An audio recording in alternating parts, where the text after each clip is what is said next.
Aloha, my name is Jill Kehaulani Esch. I am the Ombudsperson for American Indian Families for the state of Minnesota. Prior to going to law school, I worked in a law firm in Hawaii. I'm Native Hawaiian for 24 years before I went to law school. So as the Ombudsperson for American Indian Families for the state of Minnesota, Minnesota is #1 in the nation for the removal of American Indian children from their homes. So my role is to ensure that the counties are following the Indian Child Welfare Act, the Minnesota Indian Family Preservation Act, the Tribal State Agreement.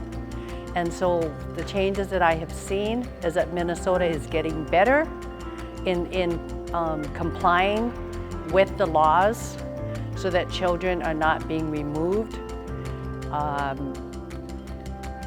And if children need to be removed, that children are being placed with their families as opposed to strangers being in foster care.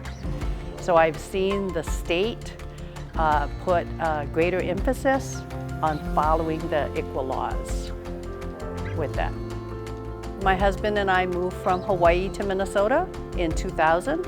I graduated from William Mitchell College of Law in 2003. I clerked for a judge from 2004 to 2008, went to Duluth in 2008, and then moved back to the Twin Cities in 2012. And I've been in my position as the Ombudsperson for American Indian Families since 2013.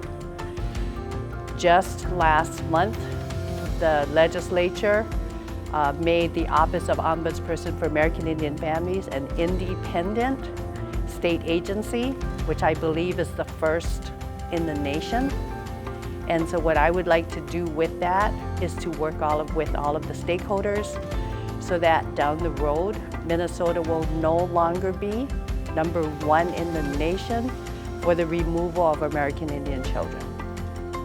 And what motivates me are the families that are doing their very best, especially the fathers who are stepping up and doing what needs to be done so that they can be part of their children's lives.